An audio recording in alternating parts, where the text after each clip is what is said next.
This video is for educational purposes only. It does not constitute investment advice. Stock market investments carry risks. Viewers must conduct their own research. बिस्मिल्लाहिर्रहमानिर्रहीम। Standard capital securities 27 मार्च के mid day flash में बहुत सी बातें थी, सोचा आपसे बात करते हैं। सबसे पहले तो ये कि इस वक्त हम देख रहे हैं कि एशियन मार्केट्स वहाँ पे एक ग्लोबल राउट है, जो भी सूरत हाल है आप जानते हैं। तो इसी तरीके से बॉन्ड की मार्केट्स में भी एक यानी ग्लोबल राउट है। तो बहुत सारी चीज़ें चल रही हैं, तो मैंने सोचा इस पर बताऊँ। तो इसी हवाले से हम अपनी मार्केट का भी देखते हैं, तो यहाँ भी कुछ यही सूरत हाल थी, लेकिन हमारी मार्केट में कुछ मारूज़ात मुख्तलिफ भी हैं। और वो मुख्तलिफ भी हैं कि कल हमने देखा कि जो PIB की ऑक्शन हुई उसमें गवर्नमेंट ने 450 बिलियन के टारगेट पे 466 बिलियन रुपए जो है वो मॉपअप किए लिए। और लेकिन यील्ड उसमें जो है वो जितनी डिफरेंट टेनर्स की वो बढ़ गई, तकरीबन 12.5%। तो ये देखा जाए तो जो हमारा इस वक्त मौजूदा जो पॉलिसी रेट है 10.5%, तो ये अब थोड़ा सा स्प्रेड जो है वो आ गया है। मुमकिन तौर पे ये इशारा करता है कि इस वक्त हुकूमत पाकिस्तान या मॉनेटरी पॉलिसी कमेटी जो है इस वक्त जो सूरत हाल है उसकी एक बुनियाद पे इंटरेस्ट रेट घटाने के बजाय इंटरेस्ट रेट कोई बढ़ा भी दे। तो इस तरह की जो सूरत हाल है वो हम मुख्तलिफ इन्हीं सेशंस से ये नोट कर रहे हैं कि जो भी इस वक्त हमारी मार्केट की सूरत हाल है उससे ये एक इस चीज़ का भी पता चल रहा है। तो मैंने सोचा कि इस PIB ऑक्शन के तनाज़ुर में, जिसमें गवर्नमेंट ने 466 बिलियन रुपए जो है लिए मुख्तलिफ़ कमर्शियल बैंकों से, तो वो जो यील्ड थी वो अच्छी खासी अब हाई थी, 12.5% के आसपास। तो मैंने सोचा कि इस हवाले से आपको आगाह कर दूँ। बकिया ये कि जो चीज़ें हैं उसमें एक तो बहुत अहम कल एक नतीजा था फार्मा सेक्टर की, बहुत ही अहम कंपनी, उनका 2025 का सालाना नतीजा, और वो था ग्लेक्सो। और ग्लेक्सो उसमें क्लाइन यानी एक बड़ी सेट ऑफ डिजीज़ को डील करने वाली मेडिसिन की कंपनी। और इसका जो नतीजा था उसमें तकरीबन इनके जो फाइनल क्वार्टर के नताइज थे वो काफ़ी अच्छे थे, यानी 11 रुपये इनके 91 पैसे या 12 रुपये फाइनल क्वार्टर यानी फोर्थ क्वार्टर का अगर हिसाब समझें। तो इस तरह उनकी जो टोटल EPS थी वो भी बहुत अच्छी थी। और फिर इसमें ही पूरे साल का डिविडेंड 17 रुपये था, फाइनल डिविडेंड 12 रुपये था।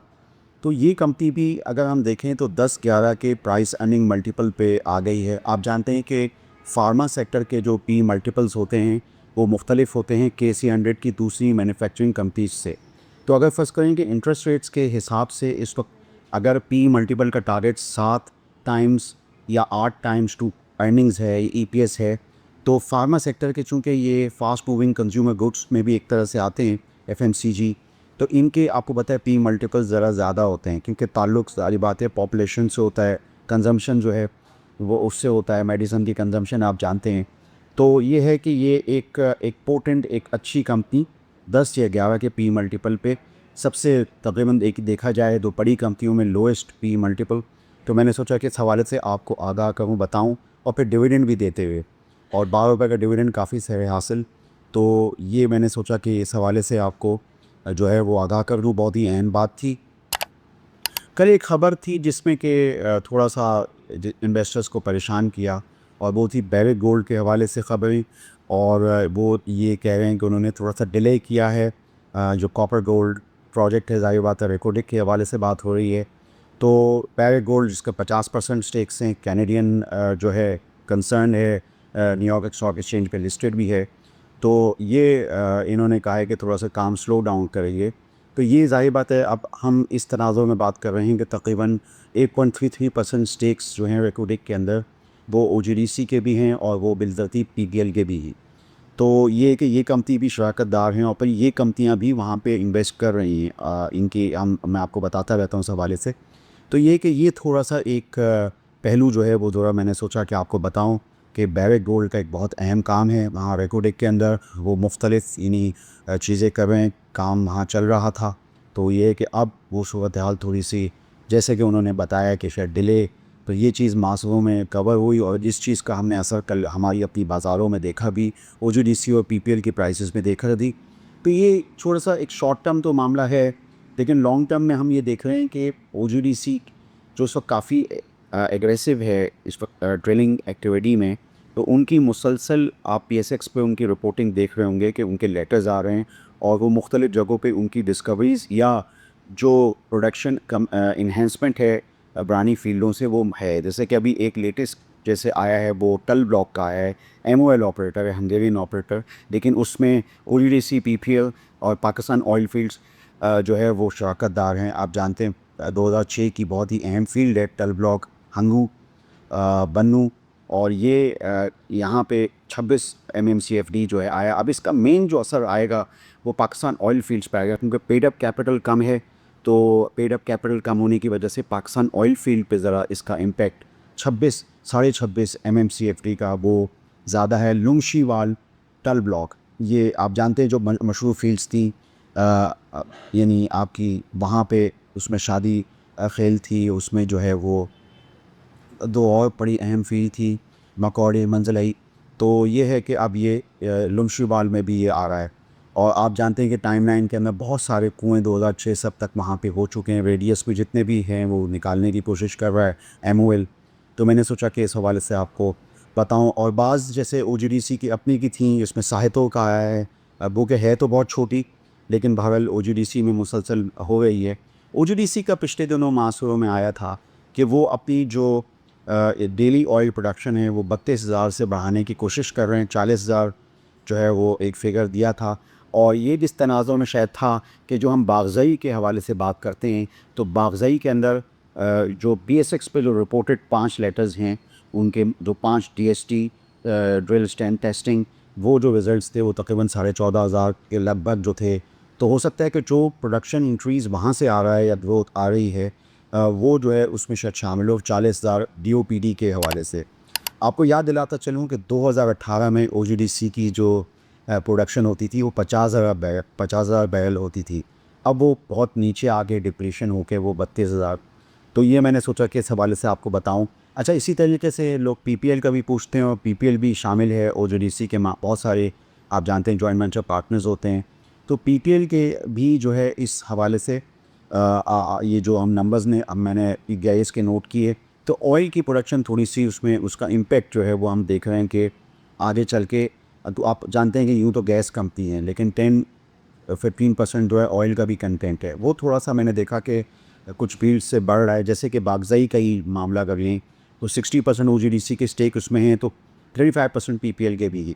तो PPL के नंबर्स जो हैं वो ऑयल में कंटेंट बढ़ने का मतलब ये हुआ कि EPS पर थोड़ा जो है इम्पैक्ट जो है वो हो सकता है। तो एक तो ये चीज़ थी जो मैंने सोचा कि आपको बताऊं।